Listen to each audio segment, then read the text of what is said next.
प्रथमं शैलपुत्रीति, द्वितीयं ब्रह्मचारिणी, तृतीयं चंद्रघंटेति, कुष्मांडेति, चतुर्थकं पंचमं स्कंदमातेति, षष्ठं कात्यायनी तथा सप्तमं कालरात्रीति, महागौरीति चाष्टमं, नवमं सिद्धिदात्रीति, नवो दुर्गा प्रकीर्तिता।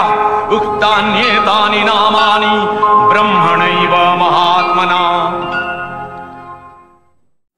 নমস্কার, আধ্যাত্মের সাতকাহন চ্যানেলে আপনাদের সবাইকে স্বাগত।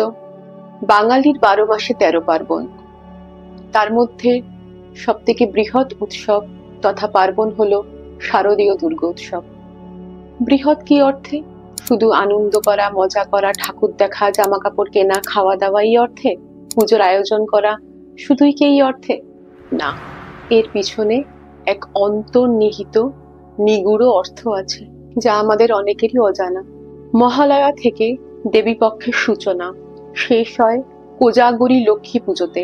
এই 15 দিন ধরে দেবত্বের তথা দেবীর আহ্বানের উপযুক্ত সময় দুর্গাপুজো আসে আমাদের অন্তরের দুর্গাকে জাগরণের জন্য। এটা একটা অ্যালার্ম বলতে পারেন। প্রত্যেক পুজোই তাই, আমাদের এতগুলো যে পুজো আসে আমাদের সেই রিকল করিয়ে দেওয়ার জন্য যে আমাদের অন্তরেই সেই দেবত্ব ভাবটা আছে, সেটা রিকল করিয়ে দেওয়ার জন্য বারবার পুজো আসে, এক এক রূপে, এক এক শক্তির মাধ্যমে। দুর্গা পুজো আসে আমাদের অন্তরের দুর্গাকে জাগরণের জন্য, মনে করিয়ে দেওয়ার জন্য আমাদের অন্তরে যে অসুর প্রবৃত্তি আছে তাকে আমরাই ধ্বংস করতে পারি। আমাদের মধ্যে যে শক্তি, যে বিক্ষিপ্ত শক্তি আছে তাকে সমাহিত করার মাধ্যমে। মহালয়ার পর থেকে টানা 9 দিন ধরে মায়ের বিভিন্ন শক্তির, বিভিন্ন গুণের, বিভিন্ন রূপের আরাধনা করা হয়। কিন্তু আমাদের বাঙালি সংস্কৃতিতে ষষ্ঠীর দিন বোধন পুজো করার পর দুর্গোৎসব শুরু করা হয়। আজ আমরা মায়ের সেই 9টা রূপকে জেনে নেব, মায়ের 9টা শক্তিকে জেনে নেব। দুর্গোৎসবের প্রথম দিন মা শৈলপুত্রীর পুজো করা হয়। প্রথমা অর্থাৎ নবদুর্গার প্রথম রূপ মা শৈলপুত্রী। পুরাণ মতে মা শৈলপুত্রী হচ্ছেন পর্বতরাজ হিমালয়ের কন্যা। শৈল কথাটির অর্থ পর্বত, পাহাড়। তো এখানে মাকে শৈলপুত্রী কেন বলা হয়েছে? পর্বত যেমন সকল পরিস্থিতিতে অটল অনড় হয়ে থাকে, যতই ঝড় ঝাপটা আসুক না কেন পর্বত স্থিরভাবে অটল অনড় হয়ে থাকে, তেমনি মা শৈলপুত্রীও আমাদের শেখান যে জীবনের যতই বাধা আসুক না কেন সেই বাধা অতিক্রম করতে গেলে আমাদেরও দৃঢ় হয়ে অটল অনড় হয়ে থাকতে হবে, দৃঢ় প্রতিজ্ঞ মনোভাব নিয়ে চলতে হবে। না হলে জীবনের কোনো বাধা, কোনো ঝড়ঝাপটা, কোনো পরিস্থিতিকে মোকাবিলা করা সম্ভব হবে না। মা শৈলপুত্রীকে দেখানো হয় তিনি বৃষ অর্থাৎ ষাঁড়ের ওপর অধিষ্ঠান করে আছেন। বৃষ বা ষাঁড় এখানে বিশ্বাস, শক্তির প্রতীক। কোনো মানুষ যদি বিশ্বাসকে বুকে নিয়ে শক্তি, সাহস, ধৈর্যের সাথে, দৃঢ়তার সাথে যদি কোনো পরিস্থিতিকে মোকাবিলা করে সে অবশ্যই জয়ী হবে। মা শৈলপুত্রী আমাদের এই শিক্ষা দিতে আসে। মা শৈলপুত্রীর পুজো করার মাধ্যমে আমাদের মনে দৃঢ় ভাব প্রগাঢ় হয়, পাওয়ার টু স্টেবিলিটি। মা এই স্টেবিলিটির ক্ষমতা দিতেই আমাদের আসেন। কিন্তু এই স্টেবিলিটিটা আমাদের আসবে কি করে? এই দৃঢ় মনোভাবটা কি করে আসবে যদি আমরা স্থির না হই? দ্বিতীয়াতে পুজো হয় মা ব্রহ্মচারিণী, যিনি স্থিরতার প্রতীক, ব্রহ্ম জ্ঞানের প্রতীক। আমরা যত জ্ঞান প্রাপ্ত করতে থাকবো তত আমরা পরিবেশ, পরিস্থিতি সবকিছু সম্পর্কে জানতে পারবো, কোন জিনিসটা কেন হয়, কিভাবে হয়, এবং কোনো জিনিসকে মোকাবিলা করার জন্য নিজের অভ্যন্তরীণ যে অসুর প্রবৃত্তি আছে, অনেক রকমের অসুর প্রবৃত্তি আমাদের মধ্যে থাকে, যেমন আমাদের অহংকার, তার মধ্যে হিংসা, পরশ্রী কাতরতা, লোভ, মোহ, মায়া, সবকিছুই তো অসুর। এই সবকিছুই আমাদের শেষ করে দেয়। বাইরে কোনো অসুর নেই, অসুর আমাদের অন্তরে। আমরা যদি আমাদের নিজের এই অসুরকে দমন করতে পারি তাহলে আমাদের দমন আর কেউ করতে পারবে না। আমাদের নিজেদের অভ্যন্তরীণ অসুরই আমাদের শেষ করে। কিন্তু আমরা যদি মা ব্রহ্মচারিণীর সেই ব্রহ্ম জ্ঞানকে নিতে পারি, সেই দেবত্বের ভাবকে কি করে উন্নীত করা যায় আমাদের অভ্যন্তরীণ যে ভাব, তাকে দেবত্বের পর্যায়ে কি করে উন্নীত করা যায়, এই জ্ঞান প্রাপ্তি যদি আমাদের ঘটে, আমরা যদি স্থিরতার সঙ্গে কোনো বিষয়কে, কোনো পরিস্থিতিকে পর্যবেক্ষণ করতে পারি, তাহলে আমরা সেই পরিস্থিতি থেকে ওভারকাম করতে পারবো। এই জ্ঞান দিতে আসেন আমাদের মা ব্রহ্মচারী। পাওয়ার টু নলেজ। জ্ঞান আহরণ ভীষণভাবে প্রয়োজন জীবনের সব পরিস্থিতিকে, জীবনের বিপর্যয়ের সঙ্গে মোকাবিলা করার জন্য। দুর্গা উৎসব তথা নবরাত্রির তৃতীয় দিন মা চন্দ্রঘণ্টার পুজো করা হয়। চন্দ্রঘণ্টা নামটা কেন হলো? আমরা জানি চন্দ্রকে বলা হয় মূল কারক গ্রহ। আমাদের সমুদ্রে যখন জোয়ার ভাটা হয়, তাতে যেমন চন্দ্রের প্রভাব থাকে, আমাদের মনের মধ্যেও যখন জোয়ার ভাটা চলতে থাকে, সেখানেও এক চন্দ্রের প্রভাব থাকে। এখানে চন্দ্রকে দেখানো হয়েছে মন হিসাবে, মনটাকে এখানে ঘন্টার আকারে দেখানো হয়েছে। একটা অ্যাওয়ারনেস, মানে মনটাকে সবসময় সচেতন রাখতে হয়, একটা অ্যালার্টনেস এর মধ্যে রাখতে হয়। সেটা কেমন? কোথাও ভুল করে ফেলছি না তো? সবসময় নিজেকে বিচার করতে হয়, নিজের মধ্যে একটা সতর্কীকরণকে রাখতে হয় যে আমার থেকে কোনো ভুল কর্ম হয়ে যাচ্ছে না তো, আমাদের চিন্তা ভাবনাও কর্ম, আমার থেকে কোনো খারাপ চিন্তা ভাবনা হয়ে যাচ্ছে না তো, বা আমার থেকে কোনো ভুল কর্ম হয়ে যাচ্ছে না তো, বা আমার মনটা কোনো খারাপ চিন্তা করছে না তো, কোনো তমগুণী চিন্তাকে আমি মনের মধ্যে প্রশ্রয় দিচ্ছি না তো, যে চিন্তা আমাকে অধোগতিতে নিয়ে যাবে সেই চিন্তাকে আমি প্রশ্রয় দিচ্ছি না তো। এই অ্যাওয়ারনেস, এই সচেতনতা সবসময় মনের মধ্যে রাখতে হয়। এই সচেতনতা মনের মধ্যে রাখলেই তবে আমরা আমাদের মনের অসুর প্রবৃত্তিকে জাগতে দেব না।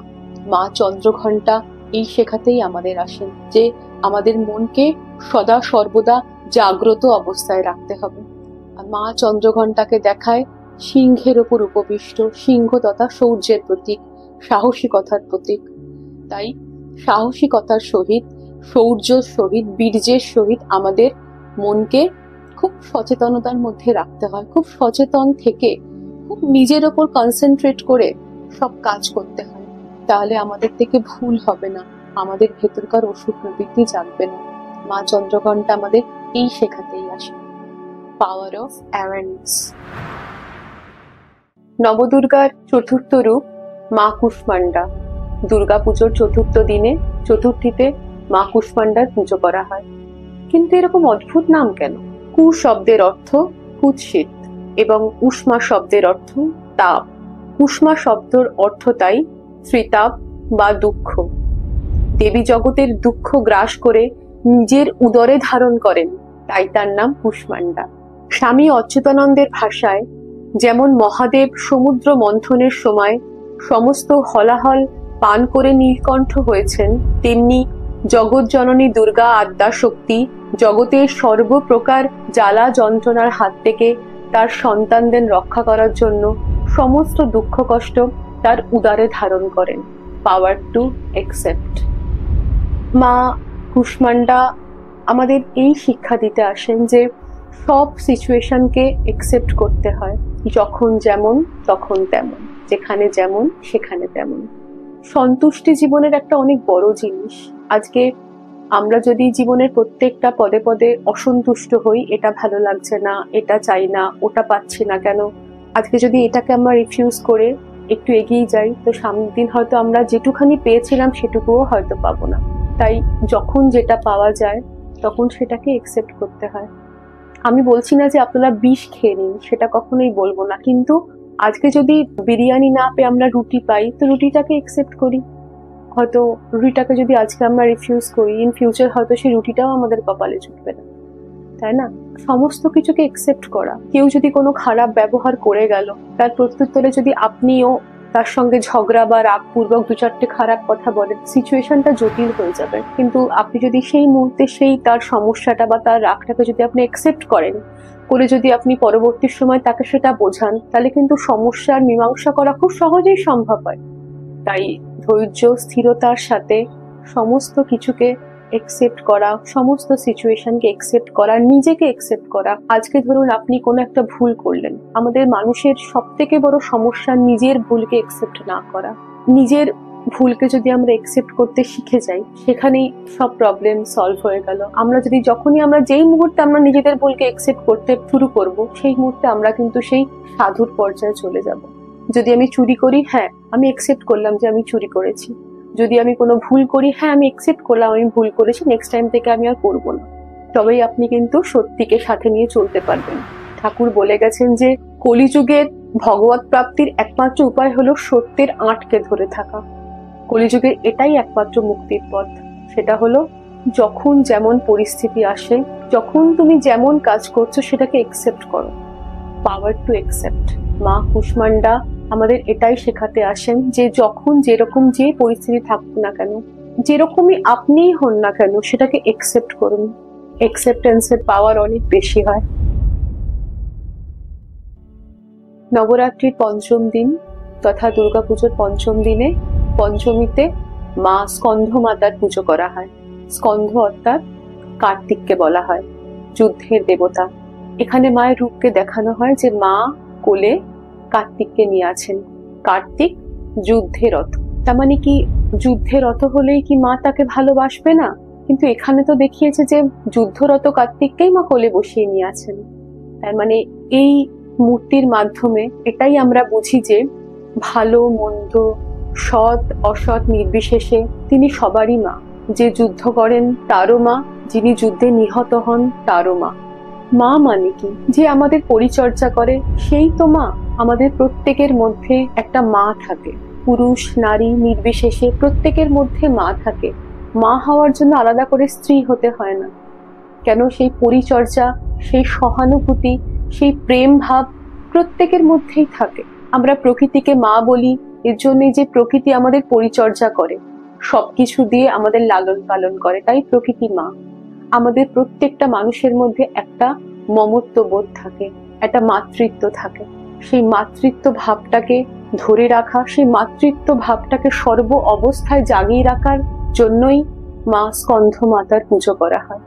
যে মা কোনো দ্বিচারিতা করেন না, যে মায়ের প্রেমের মধ্যে কোনো দ্বৈততা থাকে না, অসৎ সৎ নির্বিশেষে সবাইকেই একই চোখে দেখেন, তার কাছে সবাই সমান, তার কাছে সব সন্তানই সমান।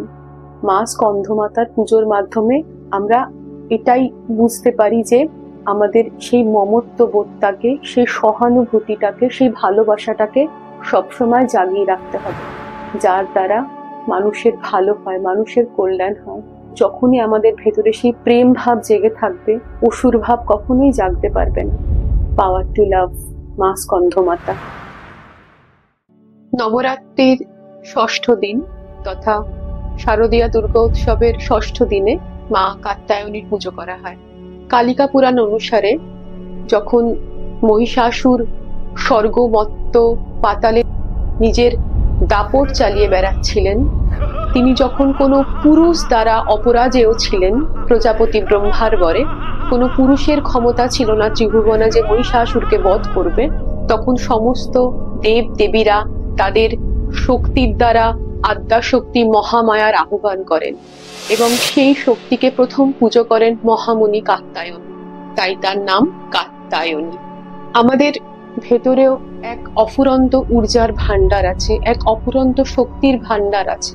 আমরা আমাদের শক্তিকে চিনে উঠতে পারি না, তাই আমরা বিষণ্ণ হয়ে পড়ি, মূর্ছমান হয়ে পড়ি, ফ্রাস্ট্রেটেড হয়ে পড়ি, সহজে ভেঙে যাই, হার মেনে নিই।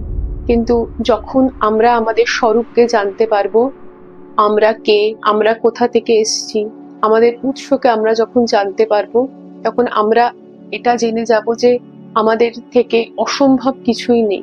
দেবত্বের ভাবটা আমাদের মধ্যে ভগবান দিয়েই পাঠিয়েছেন, আমরা দেবত্বের ভাব নিয়েই জন্মেছি, কিন্তু সেটাকে অন্বেষণ, নিজের আত্ম অন্বেষণ করাটার খুব প্রয়োজন হয়ে পড়ে যে আমরা কি, আমাদের স্বরূপ কি। যখন আমরা নিজেদের স্বরূপটাকে জানতে পারবো, তখন আমাদের থেকে কোনো ভুল হবে না, আমাদের সাধ্য তখন সবকিছুতেই, তখন আমরা সবকিছু করতে পারবো। অসাধ্য সাধন করা কোনো ব্যাপারই না তখন আমাদের পক্ষে। নিজের আত্ম অন্বেষণটার ভীষণ প্রয়োজন যে আমরা কি। সেই আত্ম অন্বেষণের জন্য নিজের ভেতরে যে মহিষাসুর আছে, মহিষাসুর মানে আমাদের অনেক বড় বড় বাধা আসতে পারে জীবনে, ছোটখাটো বাধা যেমন আসে এবং অনেক বড় বড় বাধা আসে, যখন সেই বাধার সময় আমাদের মনে হয় যে এইটা বোধহয় ওভারকাম করা যাবে না, সেগুলো এক একটা মহিষাসুর। কিন্তু আমরা যদি আমাদের সেই শক্তি স্ফুরণটাকে জাগাতে পারি যেটা আমাদের অভ্যন্তরে দেওয়া আছে, তাহলে আমরা আমাদের অন্তরের সেই মহিষাসুরকেও খুব সহজেই বিনাশ করতে পারবো। শুধু নিজেকে চিনতে হবে, নিজের সেই শক্তিকে জাগাতে হবে। সেই জাগানোর জন্যই মা কাত্যায়নীর পুজো করা হয়। পাওয়ার টু সেলফ ডিসকভারি, নিজের আত্ম অন্বেষণ, নিজেকে জানা, নিজেকে চেনা। নবরাত্রির সপ্তম দিন তথা দুর্গাপুজোর সপ্তম দিনে মহাসপ্তমীতে মা কালরাত্রির পুজো করা হয়। মা কালরাত্রি হলো দেবী দুর্গার এক ভয়ঙ্কর চণ্ডী রূপ। মায়ের এই রূপের মাধ্যমে এইটা বোঝা যায় যে জীবনে তমসা বা অন্ধকার কোনো দুঃখের কারণ হতে পারে না। কেন, অন্ধকারের পরেই সেই ভোরের আলো ফোটে। জীবনে দুঃখ আসে মানুষকে পরিণত করার জন্য, তৈরি করার জন্য। আজকে একটা সুন্দর মূর্তি তৈরি করতে গেলে তাকে অনেক ছেনির ঘা খেতে হয়। দুর্গা প্রতিমা তৈরি করতে গেলে যেমন সেই মাটিটাকে রোদে পোড়াতে হয়, তেমনি একজন মানুষকে পরিণত হতে গেলে তাকেও অনেক দুঃখ, অনেক ঝড়ের মধ্যে দিয়ে যেতে হয়।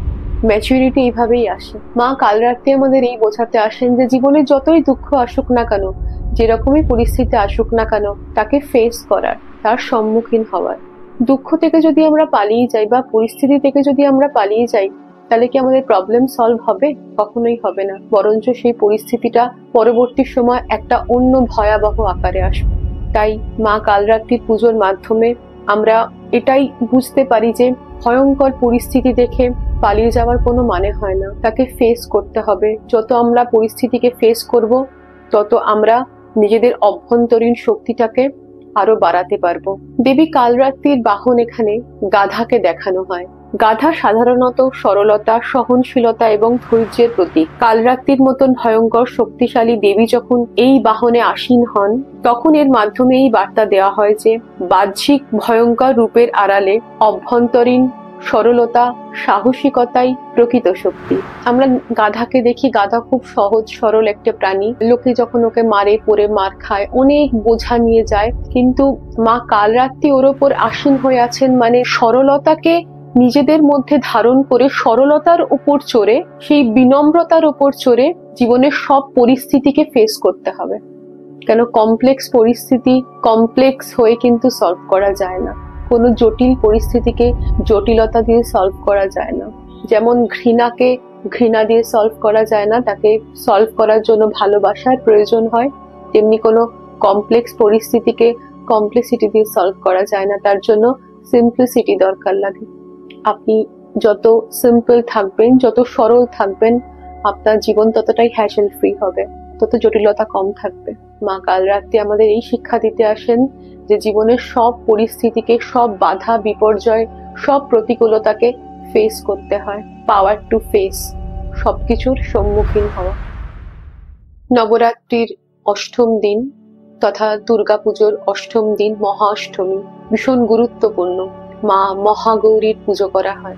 মা মহাগৌরী হলো শুদ্ধতার প্রতীক।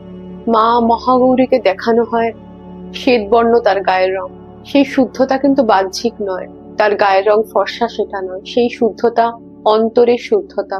আমরা জীবনে যা কিছুই করি না কেন, তার জন্য দরকার পিওরিটির, একটা পিওর হার্ট, একটা পিওর ইন্টেনশন, সবকিছুই পিওর দরকার, শুদ্ধ দরকার। শুদ্ধতা ছাড়া জীবনের কোনো কাজ সম্পূর্ণ হয় না। আমরা যদি অশুদ্ধভাবে খাওয়া দাওয়া করি, সে খাওয়া দাওয়াটা আমাদের শরীরে ভালো এফেক্ট করবে না। আমরা যদি অশুদ্ধ জল খাই, সেই জলটাও আমাদের উপর ভালো এফেক্ট ফেলবে না। আমরা যদি অশুদ্ধ পরিবেশে থাকি, সেই পরিবেশটাও আমাদের শরীরের ওপর বা মনের ওপর ভালো এফেক্ট ফেলবে না। আমরা ডিস্টার্বড হয়ে যাব মেন্টালি। সুতরাং শুদ্ধতা আমাদের জীবনের প্রত্যেকটা মুহূর্তে দরকার। আর সবার আগে দরকার আমাদের অন্তরের শুদ্ধিকরণের জন্য। মা মহাগৌরী আমাদের এটাই শেখান যে অন্তরের শুদ্ধিকরণ সবার আগে প্রয়োজন। একটা পবিত্র চিন্তা ভাবনা, যে চিন্তা ভাবনা সবার মঙ্গল চায়, একটা পিওর ইন্টেনশন থেকেই মানুষের জীবনের শুরু হয়। একটা পিওর ইন্টেনশন থেকেই সব কাজ পিওরিটির সাথে করা যেতে পারে। আমরা যদি পিওর ইন্টেনশন নিয়ে কোনো কাজ না করি, আমরা যদি প্রত্যেকের প্রতি যদি একটা খারাপ মনোভাব রাখি, সেখান থেকেই আমরা কিন্তু এক একটা অসুরকে জন্ম দিচ্ছি। সেই হিংসারূপী অসুর, সেই লোভরূপী অসুর, সেই মোহরূপী অসুর, যা কিন্তু আমাদের ভেতরটাকে ছারখার করে দেবে। আর সেই অসুর একবার জেগে গেলে তাকে দমন করা কিন্তু খুব মুশকিল হয়ে পড়ে। তাই মহাষ্টমী মা মহাগৌরী আসেন আমাদের সেই অন্তরের শুদ্ধতাকে জাগরণের জন্য। আমাদের যদি অন্তর শুদ্ধ থাকে, আমাদের যদি চিন্তা ভাবনা শুদ্ধ থাকে, আমাদের যদি কর্ম শুদ্ধ থাকে, আমাদের যদি খাওয়া দাওয়া শুদ্ধ থাকে, তাহলে আমাদের ভেতরের সেই অসুর জাগতে পারবে না। তাই অন্তরের শুদ্ধিকরণের জন্যই মহাগৌরীর আহ্বান করা হয়। পাওয়ার টু পিওরিটি, একটা পিওর ইন্টেনশন, একটা পিওর হার্ট, একটা পিওর থটই দেবীর জন্ম দিতে পারে। পাওয়ার টু পিওরিটি, মা মহাগৌরী। নবরাত্রির নবম দিন, দুর্গোৎসবের মহানবমী, পুজো করা হয় মা সিদ্ধিদাত্রীর। সিদ্ধি কথাটির অর্থ অতি প্রাকৃতিক জ্ঞান, অলৌকিক জ্ঞান, আর দাত্রী যে দান করে। অলৌকিক জ্ঞান বা অতি প্রাকৃতিক জ্ঞান যিনি দান করতে সমর্থ, তিনিই মা সিদ্ধিদাত্রী। অতি প্রাকৃতিক জ্ঞানটা কি? এই প্রথমা থেকে অষ্টমী অবধি মায়ের যে যে রূপের পুজো হলো, প্রথমাতে পুজো হয় মা শৈলপুত্রীর, পাওয়ার টু স্টেবিলিটি, উনি দৃঢ়তার প্রতীক। দ্বিতীয়াতে মা ব্রহ্মচারিণী, পাওয়ার টু নলেজ, উনি ব্রহ্মজ্ঞানের প্রতীক। তৃতীয়াতে মা চন্দ্রঘণ্টা, উনি সচেতনতার প্রতীক, পাওয়ার টু অ্যাওয়ারনেস। চতুর্থীতে মা কুষ্মান্ডা, পাওয়ার টু একসেপ্ট, সবকিছু গ্রহণ করতে পারেন তার প্রতীক, যে সবকিছুকে একসেপ্ট করে। পঞ্চমীতে মা স্কন্ধ মাতা, সবার প্রতি সমান দৃষ্টিতে ভালোবাসা, পাওয়ার টু লাভ। মহাষষ্ঠীতে মা কাত্যায়নী, নিজের আত্ম অন্বেষণ, নিজের শক্তিকে চেনা, নিজের শক্তির সম্পর্কে জ্ঞান প্রাপ্ত করা, পাওয়ার টু সেলফ ডিসকভারি। মহাসপ্তমীতে মা কালরাত্রি, পাওয়ার টু ফেস, জীবনে যতই সমস্যা আসুক না কেন সবকিছুকে দৃঢ়তার সঙ্গে তাকে প্রত্যক্ষ করতে হবে, তার সম্মুখীন হতে হবে। মহা অষ্টমীতে মা মহাগৌরী, শুদ্ধতার প্রতীক, পাওয়ার টু পিওরিটি। কোনো মানুষ যখন মায়ের এই 8টা গুণকে নিজেদের সঙ্গে ইমার্জ করতে পারবে, বা এই 8টা গুণকে যখন নিজেদের মধ্যে ধারণ করতে পারবে, তখনই তার মধ্যে এক দেবীর আহ্বান হয়, তিনিই মা সিদ্ধিদাত্রী। তখন সেই মানুষ এক অতি প্রাকৃতিক শক্তির অধিকারী হয়ে যান। তখন তিনি নিজেকে সেই দেবত্বের পর্যায়ে নিয়ে যান। কেন, এই 8টা শক্তি কোনো মানুষের মধ্যে যখন জেগে যাবে, তখন তার মধ্যে সেই দেবত্ব জাগ্রত হয়ে গেছে। তখন সে আর মনুষ্যত্বের পর্যায়ে নেই, তখন সে অন্যকেও জাগরণে সক্ষম। যে নিজে জেগে গেছে সেই তো অন্যকে জাগাতে পারে। তো মা সিদ্ধিদাত্রী হলো মায়ের শক্তির এক চরম প্রকাশ। ঠিক আমাদের মানুষের মধ্যেও তাই। আমরা যদি মায়ের এই 8টা শক্তিকে নিজেদের মধ্যে ধারণ করতে পারি, যে শক্তিগুলোর সম্পর্কে আমরা আগে শুনলাম, তাহলে আমরাও নিজে এক অতি প্রাকৃতিক শক্তির অধিকারী হবই। তখন আমাদের ভেতরের মহিষাসুরকে দমন করতে আমাদের কোনো অসুবিধা হবে না। মহিষাসুর আসবে না, প্রতিকূলতা আসবে না, দুঃখ আসবে না, এটা হতে পারে না। পেইন ইজ ইনএভিটেবল, দুঃখ তো আসবেই। কিন্তু যদি এই 8টা শক্তিকে আমরা যদি আমাদের সাথে ইমার্জ করতে পারি, আমাদের মধ্যে যদি সেই 8টা শক্তিকে আমরা জাগিয়ে তুলতে পারি, তাহলে সেই মহিষাসুর বধকে আমরা খুব সহজেই করতে পারবো। প্রতিকূলতার সম্মুখীন আমরা খুব সহজেই হতে পারবো এবং জয় আমাদের অবশ্যম্ভাবী। তাই দেবী দুর্গার এই 9টা রূপের মাধ্যমে এই বার্তাই বহন করা হয়, এই 9টা শক্তিকে নিজেদের মধ্যে আহ্বান করে নিজেদের সেই অভ্যন্তরীণ যে সুপ্ত দুর্গা আছে তাকে জাগিয়ে তোলা, তাকে জাগিয়ে তুলে নিজেদের ভেতরে যে মহিষাসুর আছে তাকে দমন করা। তো সবাই মিলে আসুন নিজেদের এই শক্তির সম্পর্কে অবগত হই, মা দুর্গার পূজার্চনার মাধ্যমে নিজেদের শক্তিকে জাগিয়ে তুলি, যাতে আমাদের ভেতরের অসুর কখনো জেগে না ওঠে। আপনি জাগলে তবে আপনি আরেকজনকেও জাগাতে পারবেন, সেই চেষ্টাটাই রইল। মা দুর্গার আশীর্বাদে আমরা নিশ্চয়ই পারবো আমাদের ভেতরের সেই 8টা শক্তিকে জাগিয়ে তুলতে। আজ এই পর্যন্তই। সকলে ভালো থাকবেন, আনন্দে থাকবেন। জয় মা দুর্গা। जय जय जय जय जय शब्द